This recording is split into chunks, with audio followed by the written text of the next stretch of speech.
A new day, a new twist in the saga surrounding the death of Kim Jong-nam. Investigators in Malaysia have arrested a suspected female secret agent in this James Bond-style hit. One of the suspects, an Indonesian woman, told police she thought she was taking part in a harmless prank as part of a reality TV show. If convicted, the two women may pay with their lives. Well, one thing is clear, this is one of the most bizarre murder plots in decades. In 2017, two women were facing the death penalty because they pulled a prank on some random guy. But it turns out their prank was actually part of a James Bond-style assassination, and the women had no clue that they just committed the worst crime. This is the bizarre story of how a YouTube prank killed Kim Jong-un's brother. I'm Visual Venture, and I hope you guys have an amazing day. The prank of a lifetime. In 2017, two young women, CT and Don, were offered what seemed like the opportunity of a lifetime, a chance to become celebrities. All they had to do was star on a prank show that would be aired on YouTube and TV. Gitu, lucu-lucuan gimana ya, terkenal kayak boom prank. Jadi saya juga mikirnya, oh ya udahlah gitu. To these young women, it was a dream come true. They were going to be paid $100 to $150 per prank, meaning if they pranked 10 people a day, they could make $1,000 to $1,500 daily. Not many YouTube channels can afford to pay that much. The way CT and Don got hired was pretty strange. There was no interview, no application, no nothing. Before this job came up, CT and Don didn't even live in the same country. CT was in Malaysia working part-time as a masseuse in a spa, but the spa wasn't exactly what it seemed. Let's just say it offered extra services. One night, CT met a man at a bar who called himself James. After chatting for a while, he offered her a spot in a new reality show where she'd play pranks on random strangers. Meanwhile, the second woman, Don, was working as an escort thousands of miles away in Hanoi, Vietnam. She met another man who called himself Mr. Y, also at a bar. Soon enough, he offered her the chance to be on the same prank show. CT and Don didn't know each other and lived in different countries, but they were both thinking the same thing. This job wasn't just about the money or fame for them. They spent years doing whatever they could to survive, often in ways they weren't proud of. But now they finally found a job they'd feel proud to tell their families about. However, this dream job was about to become a nightmare because James and Mr. Y weren't talent scouts or content creators. They were actually hitmen from North Korea. As you know, North Korea is one of the most oppressive countries in the world, run by a ruthless dictator, Kim Jong-un. He rules with an iron fist, jailing citizens over things as simple as wearing jeans, watching foreign TV shows, and having the wrong hairstyle. Sometimes he even sends assassins to other countries to hunt down and eliminate people he considers enemies. And these North Korean spies, James and Mr. Y, were on a mission to carry out their next hit on behalf of the dictator. But they needed to make sure that this particular hit couldn't be traced back to North Korea. So they came up with a plan. They trick everyone else into doing the dirty work for them. That's where CT and Don came in. They were young, naive, and struggling to make a better life for themselves. In other words, they were perfect victims. James and Mr. Y made an offer too tempting to pass up, offering the women fame, fortune, and a chance to escape their tough lives. The spies promised to fly CT and Don around the world, pulling pranks in famous cities like Macau and America. But there was one catch. They needed to pull one big prank at an airport. That prank was special, and if it went well, it would make them stars. To prepare, CT and Don had to practice the pranks to make sure they'd be perfect for the big day. From January 5th to January 9th, 2017, James made CT practice in malls and hotels around Kuala Lumpur. She'd walk up to random men, ask them to close their eyes, and then spray them with water. Then she'd laugh, apologize, and run away while James filmed it all. Next, James flew CT to Cambodia for more training. That's where she met Mr. Chang, the main producer for the YouTube channel. Mr. Chang took over her training and things got serious. CT went through several practice runs and they were really impressed with her skills. They even raised her pay to $200 per prank, which was way more than she earned as an escort. Meanwhile, back in Vietnam, Don was also getting her own training. Mr. Y would point out people in the crowd for Don to prank. She'd sneak up behind them, rub a harmless substance on their face, and then run off laughing. The stuff she rubbed on her face was harmless. worse. There was even security footage showing Dawn practicing her pranks in a Vietnamese airport. At this point, neither woman suspected a thing. They thought they were training for pranks, but actually they were rehearsing for an assassination. In February 2017, just days before their big prank at the Malaysian airport, CT and Dawn were buzzing with excitement. This was it, the prank that would launch their careers. Well, they were right about one thing. They were going to become famous, just not in the way they'd imagined. The plan. In the morning of February 13th, 2017, CT showed up at the Malaysian airport, heart racing with excitement. At 8 a.m., she sat down with Mr. Chang in a coffee house that offered an excellent view of the airport terminal. Mr. Chang's instructions were simple but specific. CT would sneak up behind the target, smear a substance on his face, and then quickly leave to wash her hands. Mr. Chang told CT that a second woman would join the prank. This other woman was Dawn, who'd been given similar directions by Mr. Y. That day at the airport was the very first time CT and Dawn ever met. But in a few minutes, they would become partners in one of the strangest assassinations in history. Mr. Chang took a small container out of his backpack and poured an oily substance onto CT's hands. At the same time, Mr. Y handed Dawn a cloth soaked in a similar oily liquid. The liquid had a weird smell like machine oil. That was strange because it was different from the liquid they used when practicing the pranks. But this oily substance wasn't just different, it was toxic. It was called VX, one of the deadliest poisons known to man. So what exactly is VX? It is the most powerful nerve agent ever created. VX is classified as a weapon of mass destruction and banned around the world. Just 30 micrograms, which is less than a grain of sugar, can be fatal. It attacks the nervous system, disrupting signals between nerves and muscles. At first, VX causes drowsiness, headaches, and nausea. Within minutes, those symptoms turn into full body paralysis and then death. If VX is so dangerous, why didn't it make CT and Dawn sick? Well, it's made up of two separate components. As long as the two parts are separate, they're harmless. But when those two parts are mixed together, they turn into a deadly substance. Since CT and Dawn each had only one part of the substance on their hands, they were completely safe. But if everything went according to plan, both parts of the VX would be on their target's face in just a few minutes. As they sat there waiting to pull off the prank, they were buzzing with excitement. They had no clue that they were about to end someone's life. The North Korean spies chose Malaysia for a reason. It was one of the few countries where North Korea could enter without a visa. This relaxed travel policy, meant to boost tourism,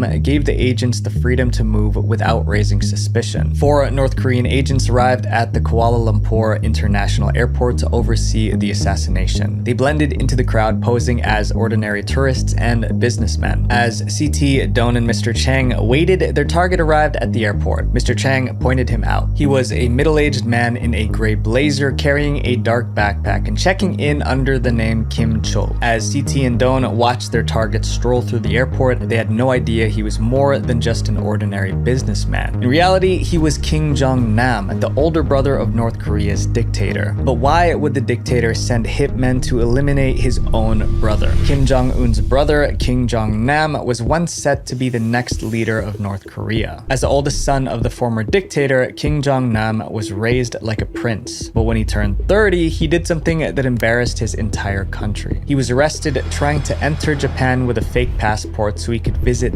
Disneyland Japan. The much publicized incident is said to have deeply embarrassed his father, cementing Kim Jong-il's negative view of his eldest son.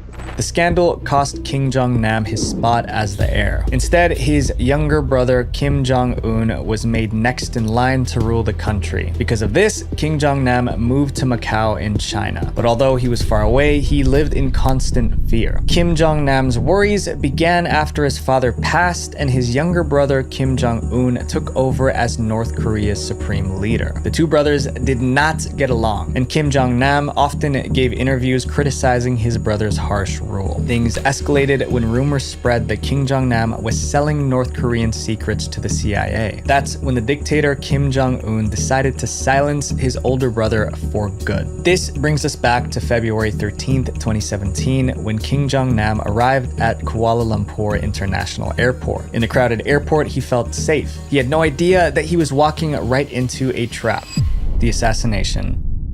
As Kim Jong-nam entered the airport's departure hall, everything seemed normal. People hurried by, dragging their luggage and checking flight boards. Kim blended right in. A few feet away, CT and Don were making their way toward him with VX poison on their hands. As Kim got closer to the check-in area, they sprang into action. CT rushed to Kim from behind. She covered his eyes as if playing peekaboo and then wiped her hands over his mouth, leaving an oily smear. Before he could react, Don was right there too. She lunged forward and rubbed a cloth across his face.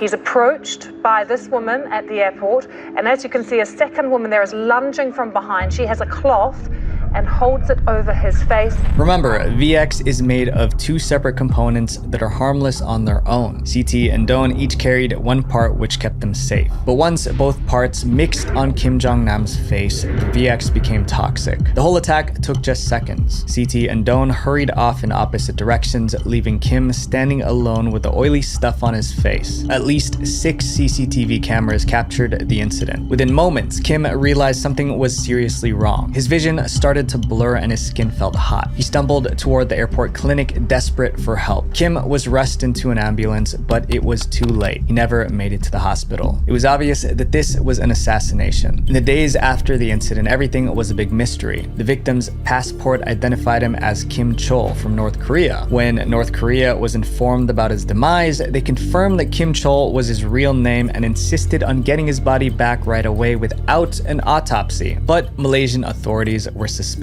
Why was North Korea so eager to claim the body to avoid an autopsy? Malaysia refused to return the body without running a few tests. After a series of DNA tests, the truth was revealed. Kim Chol was actually Kim Jong-nam, the half-brother of North Korean Supreme Leader Kim Jong-un. These new details are disturbing to say the least. Terrifying, Amy. This is a truly shocking development. As news of the victim's identity spread, everyone wondered who might be responsible. But to most people, it was obvious that North Korea was behind it. Kim Jong-nam was considered an enemy of North Korea, and the use of VX poison made the situation more suspicious. VX isn't a chemical that ordinary criminals get their hands on. It was rare. However, North Korea reportedly had stockpiles of VX and could produce it in industrial quantities. The Malaysian police reviewed the airport's CCTV footage and saw CT and Don rubbing something on Kim's face before running away. The whole crime was caught live on camera. The cops launched a manhunt for the two women. Meanwhile, CT and Don still had no clue what they did. After the prank, they washed their hands, got paid, and left the airport. Just days after the assassination, authorities tracked down CT and Don and arrested them. As they were led away in handcuffs, both women looked confused. Up until that moment, they had no idea what really happened. Investigators in Malaysia have arrested a suspected female secret agent in this James Bond-style hit. CT actually thought that being in jail was part of the prank, but as the truth set in, CT and Don faced a terrifying reality. Their prank had taken a man's life. Now they were being charged with murder, and the prosecution was demanding the highest possible punishment: death. Guilty or innocent? On March 1st, 2017, CT and Don were taken into a Malaysian high court by armed soldiers where they were officially charged. 25-year-old Indonesian Siti Asia and 28-year-old Vietnamese Doan Tin Huan appeared publicly in court for the first time since their arrest to hear the charges. Throughout their trial, they were stuck behind bars. The Malaysian prison was terrible. The cells were overcrowded, the beds were uncomfortable, and they had to use a bucket as a toilet. CT and Don held onto a sliver of hope that someone would believe they were innocent. They thought maybe they could convince the judge they'd been tricked. They heard two things that made them hopeful. First, the Malaysian police arrested a North Korean man who might be connected to the case. Then, Interpol issued a red notice, which was like an arrest warrant for 4 more people identified as suspects. Surely, this meant that they were closing in on the real masterminds of the plot. But only days later, their hopes crumbled. The North Korean suspect was released because there wasn't enough evidence linking him to the crime. Malaysian police admitted they believed he was involved in the plot but lacked evidence to prove it. The other spies also found ways to escape arrest, most of them disappearing without a trace. All 4 are suspected intelligence agents with code names like Mr. Y and Grandpa, but none has been arrested. All fled the country for North Korea within hours of the killing. With no one to blame, the full weight of the case fell on CT and Don. The prosecution had an open and shut case. The CCTV footage showed everything. CT and Don rushing up to Kim Jong-nam, smearing VX on his face, and then running off quickly. The most suspicious part was that both women ran straight to the bathroom to wash their hands. If they didn't know the chemical was dangerous, why were they so desperate to clean up? They argued that CT and Don had been recruited by 4 North Korean operatives and trained as assassins to carry out the poisoning. It was a long trial. Weeks turned into months, turned into years. CT and Don started to lose faith. They sat quietly in court each day, watching their hopes of freedom fade. Then in March 2019, something surprising happened. The prosecutors dropped the murder charge against CT and decided to put all the blame on Don. The plot twist. As we already know, the CCTV footage showed CT and Don committing the crime. However, on March 11th, 2019, prosecutors told CT she was free to go. They dropped the murder charge, released her that day, and put her on a private jet heading to Jakarta, Indonesia. The 26-year-old Indonesian was released from custody Monday morning after prosecutors told the court they'd been instructed to withdraw charges, though they wouldn't say why. Speaking to reporters, tears in her eyes, CT said, "I'm very happy. I didn't expect my release. This is my day of freedom." They didn't give an official reason for letting her go, but there's a likely explanation. Although the assassination happened in Malaysia, CT and Don weren't Malaysian citizens. Don was from Vietnam and CT was from Indonesia. Behind the scenes, the Indonesian government was pushing hard for CT's release. Top officials, including the president, made countless calls to Malaysian leaders, pressuring them to free CT because she'd been tricked. They even hinted that if CT stays in prison, it might strain relations between Indonesia and Malaysia. Eventually, Malaysia gave in to the pressure and sent CT back to Indonesia. For Don, though, things were very different. Being from Vietnam, she didn't have Indonesia's help. Even after CT was released, the court wouldn't drop the charges against Don. Her lawyers argued that it was unfair, but nothing changed. Don was left to face the trial alone. The stress took a toll on her. She lost weight, couldn't sleep, and often broke down in tears. Without CT there, she felt completely alone. Then, on April 1st, 2019, things took a sudden turn. Prosecutors offered Don a reduced charge for voluntary causing injury with a dangerous weapon. It wasn't total freedom, but it meant a lot less prison time and, most importantly, no death penalty. Don pleaded guilty and her sentence was announced: 3 years and 4 months. But with good behavior and 2 years in jail, Don was finally free. Now, the 2 innocent women are back home trying to piece their lives back together. CT and Don's story is a reminder of how easily people can be manipulated. In the pursuit of a better life, they were used in a way they could have never imagined. My friends, if something looks too good to be true, it probably is. Visual Venture. If you guys like this video, then watch my video on how a Boy Scout turned into a $1.2 billion drug lord right here. It's an honor that you guys are watching. Now on to 1 million. Let's go. Peace. The biggest criminal trial in the history of the internet is over this morning. Ross is an exceptional person. He's an Eagle Scout, scholarship student, scientist. He is charged with running a continuing criminal enterprise. 20 years. I want to have had a substantial positive impact on the future of humanity by that time. You got the call, you know, Ross is in trouble, and what went through your mind? In 2013, Kirk and Lynn Ulbricht received some bad news. They found out their son, Ross, was secretly a criminal and that he'd just been arrested. It was like a bomb went off in the house. We had no idea that anything like that was coming. They said Ross was peace-loving and compassionate. What crime did he commit? It sounds like the plot of a movie. A U.S. man was able to hide behind a false identity, operating a sophisticated illegal drug website. Ross created Silk Road, a website where people could buy and sell items like fake IDs, hacked passwords, and harmful substances. Court documents say Silk Road sold $1.2 billion worth of and illegal services in just under 3 years.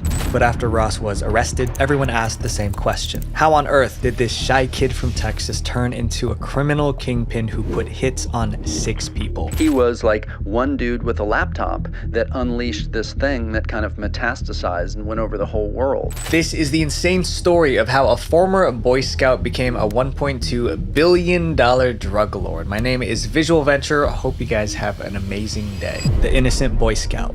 To understand Ross's transformation, we have to go back to his childhood. Born in 1984, Ross Ulbricht grew up in Austin, Texas, with his parents Kirk and Lynn and his sister Kala. Ross always got good grades, and those who personally knew him thought of him as a bright and smart kid. But while his performance in class was amazing, what he did outside of school was even more impressive. He's an exceptional kid. He was an exceptional kid. He had qualities that are noble. As a kid, Ross was a Boy Scout. The mission of the Boy Scouts is to prepare young people to make ethical and moral choices over their lifetimes. To become a Boy Scout, Ross swore an oath to help others at all times and stay morally straight. He cares about people. He's honest, trustworthy. Ross was so good that he was promoted to Eagle Scout, a position given to Boy Scouts with the best character. Thanks to his good grades, Ross earned a scholarship to the University of Texas at Dallas and majored in physics. From there, he landed a graduate scholarship at Penn State for a master's in material science and engineering. Attending college is normally a good thing, but for Ross, it was the beginning of the end. Because something happened in college that erased his picture-perfect childhood and made Ross the most famous criminal in the short history of the internet. The big question is, what happened? The criminal was created. Ross's problems began when he was getting his master's at Penn State University in 2008. Back then, he worked as a research assistant and was even on track for a PhD scholarship. But everything went downhill when Ross got involved in campus discussions about freedom and liberty. The main idea was that everyone owns their body and life, so they should be free to choose how they live. In other words, as long as they're not hurting anyone, they can do whatever they want. Ross loved this concept. Really, his was more of a libertarian viewpoint. I mean, it was like, you choose what you want to do for yourself and do it. Unfortunately, Ross twisted this idea. The crypto-anarchists have said, no, he's actually not a libertarian. He goes farther than the libertarians. He's more of an anarchist. He's more of a revolutionary. Ross believed that everyone should be free to buy and sell whatever they want without the government saying certain products are bad or against the law. He believed if people wanted to consume substances, they should be able to without getting arrested. You should put in your body what you want to put in your body. In Ross's eyes, this was what it meant to be a free individual. That's when Ross decided to challenge the system and do something to help people make their own choices, however they individually saw fit. Well, that's what he thought he was doing. But his ideas would lead Ross down a dark path, destroying his life and the lives of those around him. I just wanted to change the world. Ross finished his master's in 2009 and was excited about life after college. He moved back to Austin to start his own business. However, the world of business had some wicked surprises waiting for Ross, and his first painful experience was just around the corner. Being an entrepreneur was tougher than Ross expected. During this time, he recorded his thoughts in a journal. First, Ross tried day trading, which is when you buy stocks at a low price and ideally sell them for a higher price on the same day. But day trading proved to be difficult, and Ross didn't have much money to invest. Eventually, Ross quit day trading and started his next business, a video game company. Unfortunately, that failed too. By this point, Ross was disappointed. He wrote in his journal, "I felt ashamed of where my life was. I left my promising career as a scientist to be an investment advisor and entrepreneur and came up empty-handed." Before Ross could drown in his sorrows, he found a new money-making opportunity right under his nose. Ross's downstairs neighbor invited him to join a business called Good Wagon Books. The business collected used books and sold them online for a profit. Ross joined the company and soon he was making good money. But Ross hadn't forgotten his college dream to free the world, and now he had a plan to do it. Ross's big idea was to create a website where people could buy anything anonymously with no trail whatsoever that could lead back to them. Log into the site, browse or search for whatever services they want, and then anonymously pay for it through Bitcoins and have it sent to whatever location they want. Ross learned to code and started building the website. To make sure the police couldn't trace the site back to him, Ross put the website on the dark web, which is a part of the internet that's made up of hidden sites you can't find through conventional web browsers. Anything that you send to this to this through this internet is completely encrypted and nobody knows that it's you who sent it. But there was an issue of payment. If customers paid with their credit cards, it could be traced back to them. So Ross made the site only accept Bitcoin as payment, so that all transactions were encrypted and hence untraceable.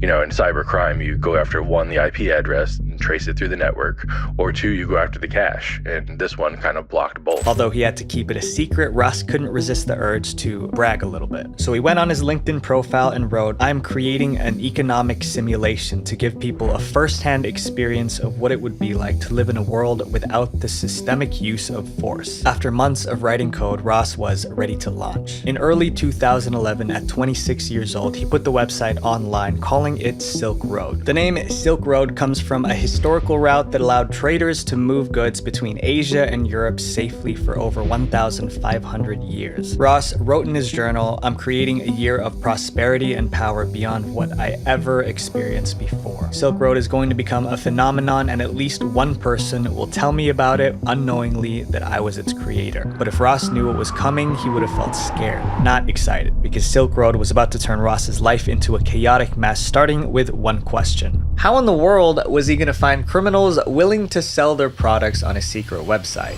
Before we talk about Ross's interesting methods of promoting Silk Road, I want to thank this video sponsor, War Thunder. War Thunder is a vehicle combat MMO game featuring over 2,500 tanks, planes, helicopters, and ships, from early 20th century biplanes and armored vehicles to modern fighter jets and tanks. The graphics are stunning and the sound effects are lifelike, which immerses you into the experience. The unique feature of War Thunder is its detailed damage model, where the vehicles are broken down into their individual parts, like the engine and fuel tank. When a vehicle is destroyed, the X-ray view reveals the exact impact point and the components where the vehicle was damaged. Personally, I've never seen anything like it. This game also has a variety of camouflage, historical markings, and decorations for you to customize your vehicles however you would like. You can even choose ones created by you guys, the community. So I use a gaming computer to create these videos, but games like Apex still lag for me. But War Thunder is optimized to run smoothly even on regular machines. Join the community of over 70 million players for some intense PvP battles. And for you military history enthusiasts, this game is made for you. Play War Thunder for free on PC, PlayStation, or Xbox now by using my link in the pinned comment or description. New and returning players that haven't played in 6 months across all platforms get a massive bonus pack that includes the Eagle of Valor, 100,000 silver lines, and 7 days of premium account only for a limited time. The genius marketing strategy. Ross didn't know what to do, but needed to attract buyers and sellers fast without drawing attention to himself. Running digital ads was definitely not part of the plan. But then Ross came up with an idea so creative, it made him look like a marketing genius. Ross didn't want anyone to know he created Silk Road, so he decided to promote it as if he were a customer. Using the name Altoid, Ross made posts on internet forums pretending to be a regular guy who'd heard about Silk Road. He wrote, "I came across this website called Silk Road. It's a Tor hidden service that claims to allow you to buy and sell anything anonymously. I'm thinking of buying off it, but wanted to see if anyone here had heard of it and could recommend it." His plan worked, and people from these forums trooped to Silk Road to check it out. In the beginning, the only product on Silk Road was mushrooms Ross had grown himself. A few days later came the first sale, then more. Pretty soon, other vendors started listing their products on Silk Road too. Bill, not his real name, is a vendor on Silk Road who posts to customers in Australia. The products were organized under categories with sellers from more than 10 different countries. And he says business is good. Australian traffic is doubled, tripled, quadrupled. There's more vendors now, there's definitely more buyers. Ross had a booming business, and it even got to the point where he began creating seller guides to ensure products were free from detection. Buyers could even give sellers a rating after receiving their items. It was the first of its kind, and people sought it out. They realized that this was a new way to do basically like illegal e-commerce, essentially. But before Ross could celebrate, he was hit with a bigger problem, one involving someone Ross deeply cared about, his girlfriend. Ross met Julia Vi when they started dating at Penn State University. She was a freshman, he was a grad student. They were so close that when Ross got his master's degree and moved back to Austin, Vi left school and moved to be with him. However, it started to fall apart when Ross told Julia about Silk Road. Julia hated the idea and was worried Ross Ross could get arrested. But before they could solve the first issue, Silk Road caused another one. As he worked on Silk Road, he began spending more and more time in their bedroom on his computer practically 24/7. Julia said, "A lot of times I was just angry at him because I wanted to go out. I wanted to have fun, and he was like, 'Julia, that's a waste of time.'" Eventually, Julia couldn't take it anymore, so she broke up with Ross and moved out. Julia later said, "Probably one of the main reasons why we broke up was because I felt like he put this insane pressure on me to keep this insane secret." Ross was heartbroken, but he didn't have time to feel sorry for himself, because someone who knew about Silk Road was about to expose the secret website to the entire world. And doing that would put a target on Ross's back, turning from a nobody to one of the most wanted men in America. In June 2011, a blog called Gawker published an article about Silk Road that went viral. Suddenly, millions of new customers were visiting the site. Hundreds of thousands of users use the impossible-to-trace website, which sells forged documents and even hitmen. It's called the Silk Road. Ross wrote in his journal, "Silk Road got its first press," the infamous Gawker article. You can see right when it happened, a huge spike in signups. Just look at some of the 13,000 items offered through that underground site. But the publicity came with a downside. Silk Road was now on law enforcement's radar. Ross wrote in his journal, "The US government, my main enemy, was aware of me, and some of its members were calling for my destruction." Ross was feeling very anxious, but soon his anxiety turned into confidence, because Ross was about to meet someone who'd teach him everything he needed to be a real criminal. Ross was about to get his very own crime coach. Ross met a man called Variety Jones on the Silk Road website. Jones was older, more experienced, and became a mentor to Ross. Variety helped Ross improve Silk Road's security, boost sales, and grow the business. Ross wrote in his journal, "Variety Jones has helped me see a larger vision, a brand that people can come to trust and rally behind. And it's been amazing just talking to a guy who was so intelligent and in the same boat as me." By 2012, Ross officially hired Variety Jones as his coach, and sometimes paid Jones as much as $60,000 per session. But the most important thing Variety Jones did was help Ross create an alter ego. Jones suggested that Ross adopt the name Dread Pirate Roberts from a character in the Princess Bride movie. In the movie The Princess Bride, nobody had ever seen the Dread Pirate Roberts. He was more fiction than fact, a phantom. It was the perfect moniker for an online lord. Ross loved the concept, and soon he made his new name official. February 5th, 2012, the Silk Road administrator made an announcement. Drumroll, please. My new name is Dread Pirate Roberts. Thanks to his new alter ego, Ross felt like a different person when he was running Silk Road. However, becoming Dread Pirate Roberts pushed Ross deeper into the dark side. Now that the FBI, DEA, and other agencies were hunting him, Ross was more paranoid than ever, so he took extra security measures. For instance, when Ross hired remote workers to help him manage Silk Road, he demanded they scan their real driver's licenses or passports as a loyalty test. He also added strong encryption to his computer and applied for citizenship in countries that would hide him and his millions. But while Ross was being extra careful, some of his employees weren't. And soon, one Silk Road employee would mess up, and it would make Ross so mad he crossed a line he would never cross before, turning to the dark side.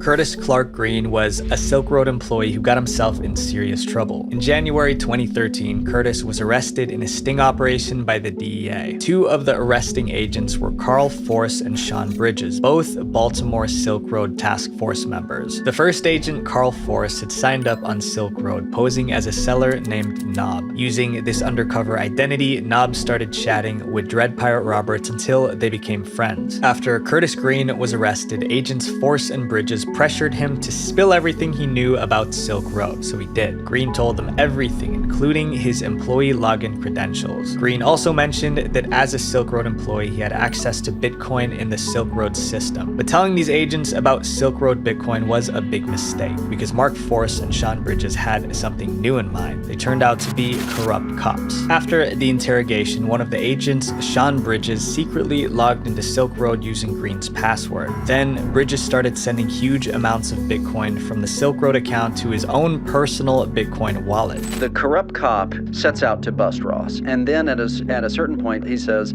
okay, I'm going to rip this kid off instead. If I can't bust him, I'm going to steal the money and I'm going to use it for my own purposes. Later that day, Ross realized Clark Green's account had stolen 20,000 Bitcoins worth about $350,000 at the time. Ross didn't know that it was actually Agent Sean Bridges who stolen the money. Ross was furious, but he didn't know what to do, so he turned to his criminal coach, Variety Jones, for advice. They considered scaring Green into returning the stolen money, but Variety Jones wanted Green's punishment to be so severe it would make everyone scared to break the rules. Therefore, Variety Jones suggested the ultimate punishment, ending Green. Ross agreed and replied, "I would have no problem wasting this guy." Now, they needed a hitman, and by coincidence, Ross offered the contract to Knob, the same undercover DEA agent who had arrested Green, Carl Force. They agreed on $80,000 for the job. But Knob was a DEA agent. Was he actually going to carry out a hit? No, but he still wanted the money. So instead of actually ending Green, he would fake it. Knob made Green lie on the floor and splashed Campbell's Chicken and Stars soup on him as fake blood. Then he sent the photos to Ross as proof and received payment. This was the first time Ross tried to end a man's life, but it wouldn't be his last, as Ross allegedly continued sending hitmen after many more people who crossed him. And next on his list was a Silk Road seller who was trying to blackmail him. In March 2013, someone named Friendly Chemist tried to blackmail Ross. His demands were clear: pay $500,000 or he would leak the identities of thousands of Silk Road users. But instead of paying the blackmailer, Ross allegedly decided to pay a hitman. This time, Ross hired someone named Red and White and paid him $150,000 worth of Bitcoin for the job. A few days later, the hitman sent Ross photographic proof confirming that the blackmailer had been taken care of. Over time, Ross ordered hits on 4 more people who tried to steal from him. In just 2 years, Ross went from a young man trying to change the world to a kingpin deciding who lives. I mean, I think it started off as sharing this idea, but then he really did turn to, like, I am the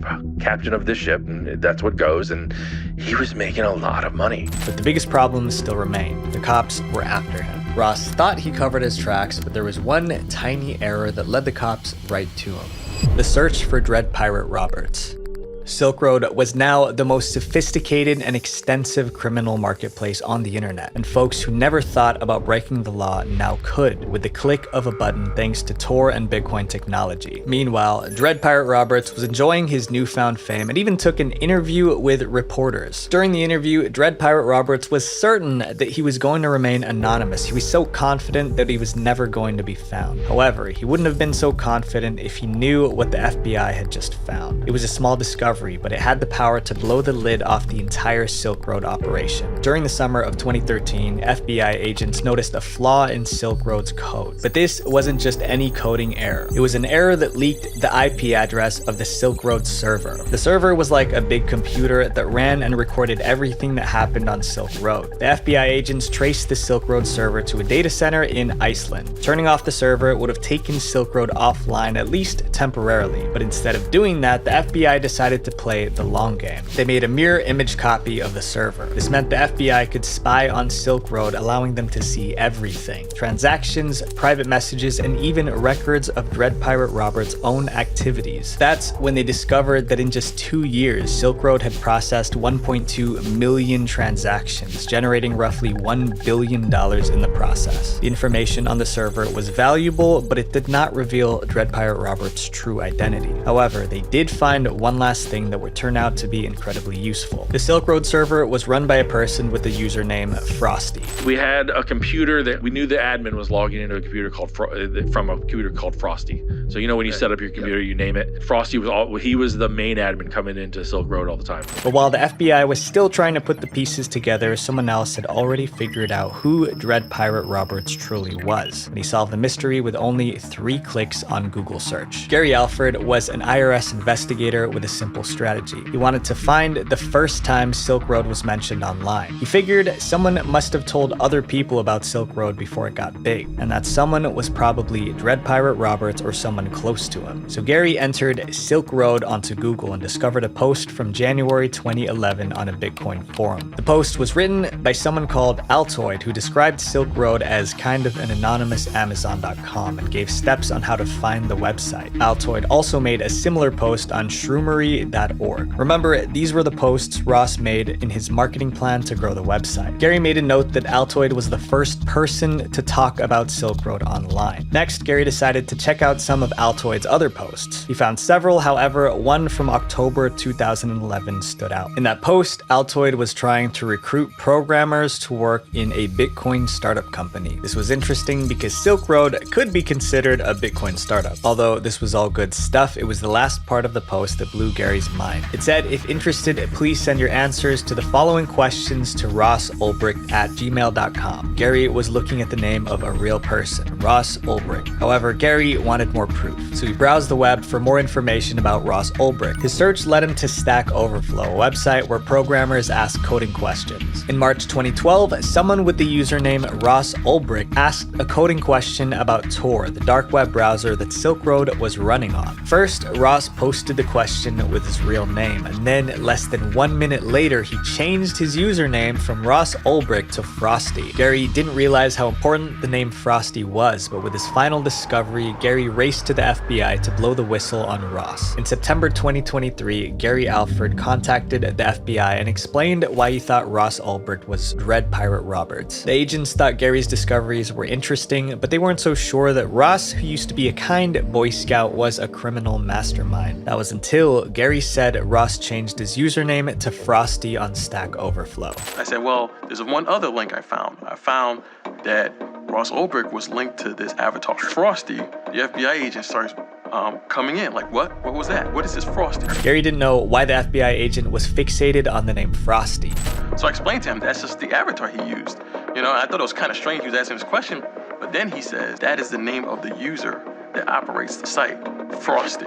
The agents began to think Gary might be right. The FBI looked into Ross's life and found more proof that he might be Dread Pirate Roberts. They even found Ross's LinkedIn post where he announced, "I'm creating an economic simulation to give people a first-hand experience of what it would be like to live in a world without the systematic use of force." Even though the FBI believed Ross Ulbricht was Dread Pirate Roberts, they still needed solid proof. They needed to catch him red-handed with his fingers literally on the keyboard. They needed to do it fast before Ross discovered they were onto him and disappeared. Time's up.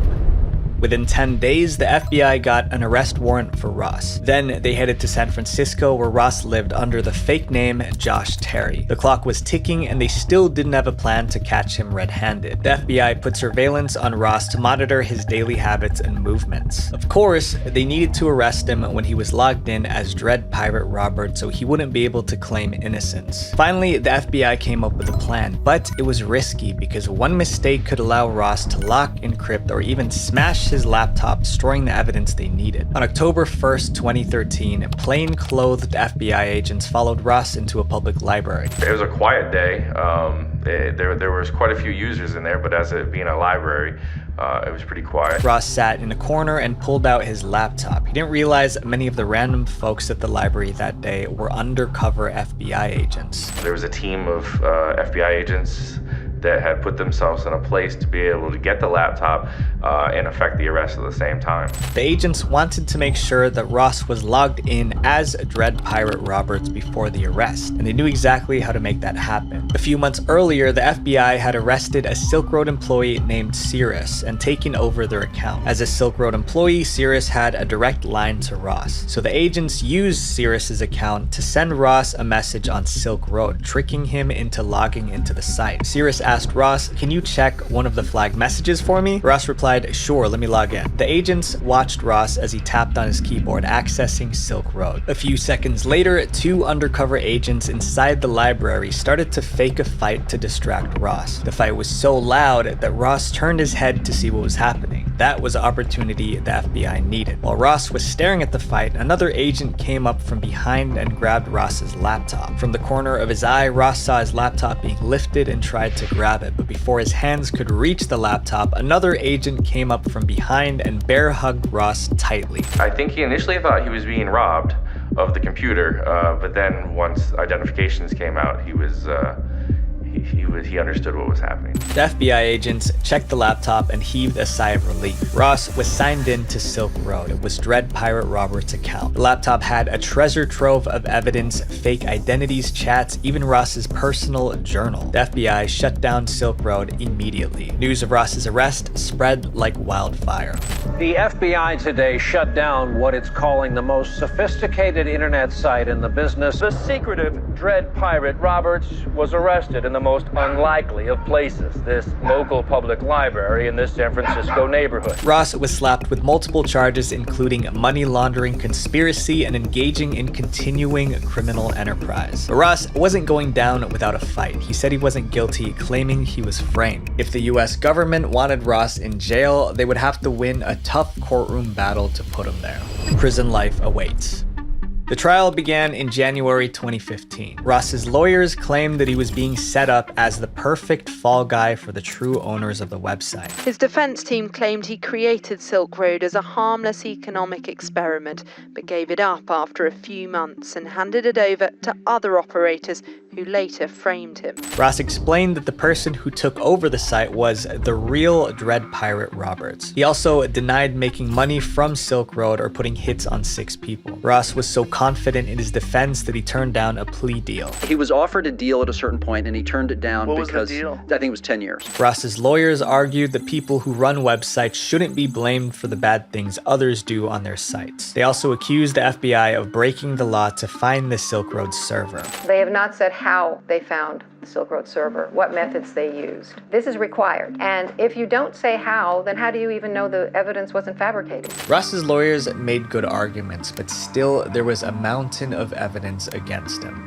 The prosecution presented everything they found on Ross's laptop, including his journal, which referred to his actions running the site. They also showed more than $13 million in direct transactions from the Silk Road to Ulbricht's wallet, proving Ross did profit from Silk Road. But surprisingly, the prosecution couldn't find any evidence that the hits Ross had ordered were actually carried out, so they couldn't charge him for that. But that doesn't mean Ross didn't put lives in danger. The prosecutors talked about 6 Silk Road customers whose lives have ended because of the substances they bought from the site. The parents of these victims showed up to testify against Ross. On February 5th, 2015, Ross was found guilty on all 7 charges against him. All that remained was for the judge to decide how long Ross would spend behind bars. But instead of giving up, Ross tried to make the judge feel sorry for him. Before his sentencing, Ross wrote a letter to the judge begging for mercy. He wrote, "I understand what a terrible mistake I made. I had my youth, and I know you must take away my middle years, but please leave me my old age. Please leave a small light at the end of the tunnel, an excuse to stay healthy, an excuse to dream for better days ahead, and a chance to redeem myself in the free world before I meet my maker." But his plea fell on deaf ears because his sentence was more severe than anyone expected. The judge told Ross, "What you did in connection with Silk Road was terribly destructive to our social fabric," and then sentenced him to double life imprisonment plus 40 years without the possibility of parole. Ross wanted to change the world. His journey began as a good kid, and then he made one bad decision after another, eventually becoming something that no one could have ever imagined. My friends, the seemingly small choices that you make every day will either destroy your life or make the world a better place. So choose wisely. Visual Venture. Thanks a ton to War Thunder. Play it for free on PC, PlayStation, or Xbox now by using my link below. New and returning players that haven't played in 6 months across all platforms will get a massive bonus pack. Wait, before you go, make sure you guys click subscribe here and then click this playlist to watch more dark internet documentaries, because our goal is 700,000 subscribers by the end of this year. Thank you guys for everything. Peace. It's such a nice, wholesome toy. We can't mess this one up. People may be peering into your home without you even knowing it. Hey, who could have guessed giving a kid a stuffed animal with a microphone connected to the internet in it had the potential to go wrong? I had no clue that this is dangerous. So what happens when a children's toy becomes a target for hackers? In 2017, parents found out the hard way when this cute teddy bear allowed hackers to invade the lives of nearly 1 million families. How the hackers got into the teddy bear and the trouble they caused was a nightmare no one saw coming. This is the insane story of how a toy bear leaked 2 million kids' voice chats. I'm Visual Venture, and we reached our goal of 700,000 subscribers before the end of this year. Thank you guys a ton, and we are just getting started. The ultimate hacking machine. In 2009, something was invented that made hackers all over the world very excited. It was a software called Shodan, and it was going to make hacking a whole lot easier. Although Shodan was dangerous, it wasn't locked inside a secret facility or hidden on the dark web. Anyone could use it, all they needed was a credit card. So what exactly was Shodan, and how did it make cyber criminals hack a teddy bear? Shodan is a search engine for finding unprotected devices on the internet. It scans webcams, routers, and servers online and checks if the device has a password. Once you click search, it'll bring up all the internet-connected devices in Apex, North Carolina by IP address.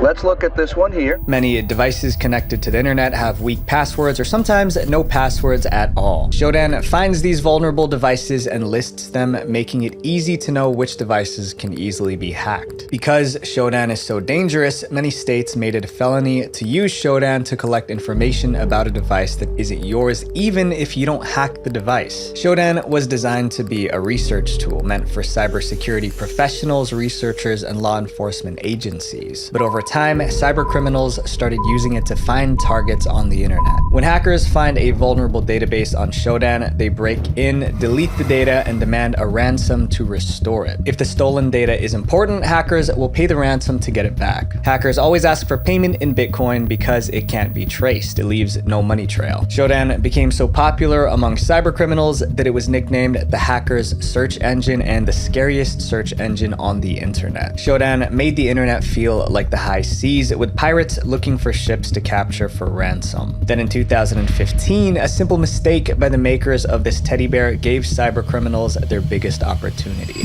a toy for the whole family. This is a Cloud Pets doll, and it was described as the best toy in the history of toys. You are so happy. This is the best toy in the history of all toys. At first glance, Cloud Pets seemed like regular stuffed animals, but they had something inside that made them dangerous. Released in 2015, Cloud Pets came in 4 variations: dog, cat, teddy bear, and rabbit. Each doll was 12 inches tall with soft, cuddly fur. You know, actually, he feels really nice. I'll give him this for £7. Like, even if this gimmick doesn't work, I've come out with a nice feeling teddy bear. But here's the twist. Hidden inside each Cloud Pets toy was a small speaker, microphone, and an internet device that could send and receive messages. But why would a stuffed animal need all this tech? So the main concept of this teddy bear is so people who are far away from their families can send their families messages, and then the message is sent through the bear. Sending messages through Cloud Pets was easy. Parents or family members downloaded the Cloud Pets app on their smartphones and pressed a button to record a voice message. The message was then sent to the specific Cloud Pets teddy bear connected to that account. The child could press a button on the toy's paw to hear the message, and by holding the same button, they could record a reply. That means traveling parents or a deployed military member could send a heartfelt message to their child's teddy bear at home to be replayed when their child interacts with the bear. Okay, here we go. The message we've all been waiting for.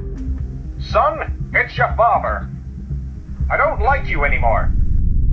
When you create an account with Cloud Pets, you give it your child's name, an email address, photo, and more. All voice messages sent through the Cloud Pets doll were saved in an online database run by Spiral Toys Inc., the company that made Cloud Pets. Cloud Pets dolls were flying off the shelves and ending up in thousands of homes.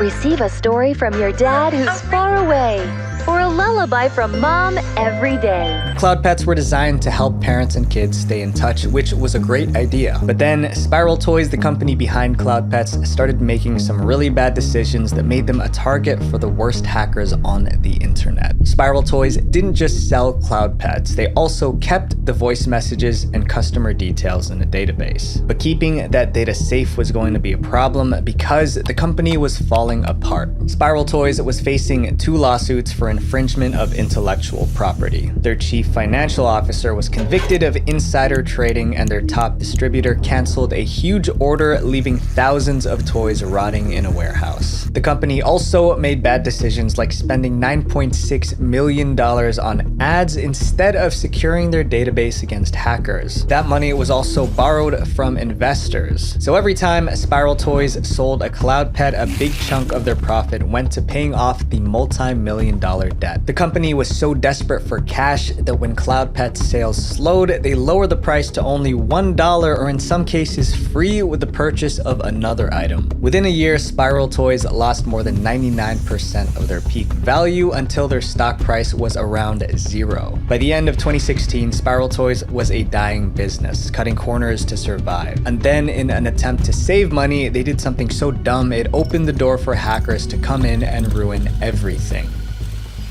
The leak. As Spiral Toys struggled, they tried to find ways to save money. One of their largest expenses was the cost of storing and protecting their customers' data. Here's where they made their biggest mistake. To cut costs, they stored customer data in an insecure database that didn't require authentication to access it. In other words, anyone on the internet could find and open this database without even needing a password. This was a ridiculous thing for any company to do. Normally, databases with sensitive data are protected by firewalls and passwords. Some companies regularly test their own databases to make sure they're secure. But Cloud Pets did the opposite. They left all their data exposed, like leaving the front door to a vault wide open. It gets worse when you realize how sensitive Cloud Pets' data was. The database provided access to the email addresses, family members' names, passwords, voice recordings, and profile pictures of families using Cloud Pets toys. This included 2.2 million voice messages and details on more than 820,000 users. With this Cloud Pets data, hackers could steal identities, empty bank accounts, and even blackmail people. Maybe Spiral Toys didn't realize the danger, or maybe they just didn't care. Parents and kids continued to send messages back and forth through the Cloud Pets doll, unaware that every word they said was exposed on the internet. Luckily, cybercriminals haven't found the database just yet. But remember Shodan, the search engine scanning the web for unprotected systems? It was still scanning, which meant hackers could find the Cloud Pets database at any moment. It was a disaster waiting to happen. But there was one man that could save the situation. His name was Troy Hunt.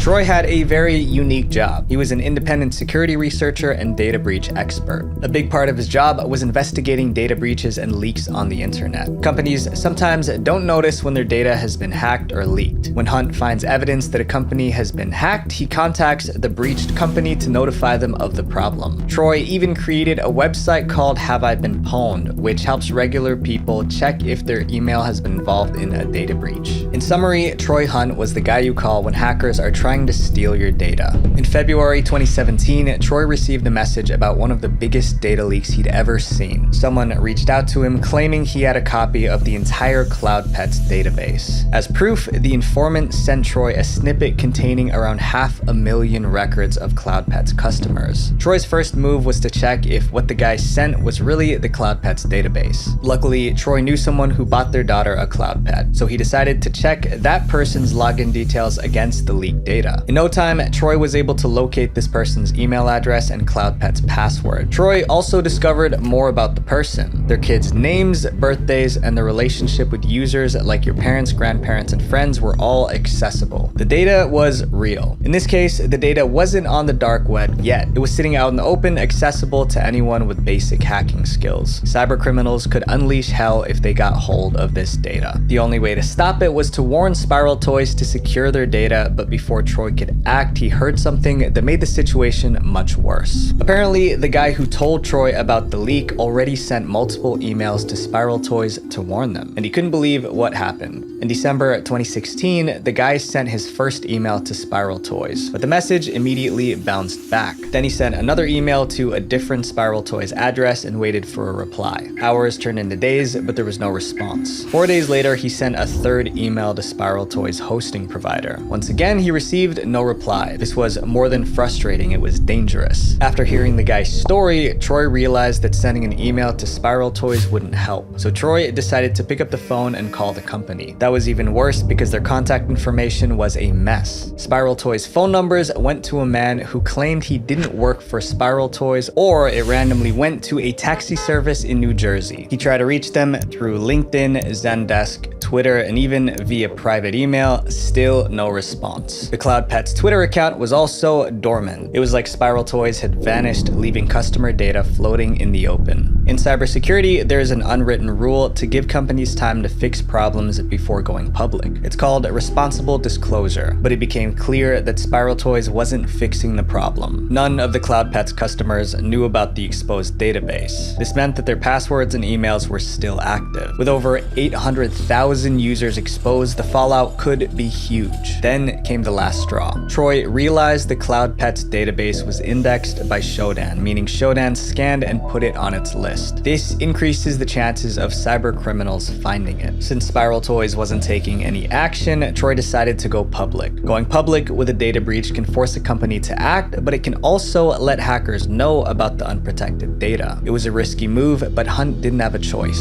The moment he went public, it would be a race to see who acted first. The company trying to secure the data or criminals trying to steal it. Troy crossed his fingers and blew the whistle. He published a blog post about the exposed database and notified tech websites like Motherboard and Vice. Once Vice shared the story, more media outlets picked it up and the news spread like wildfire.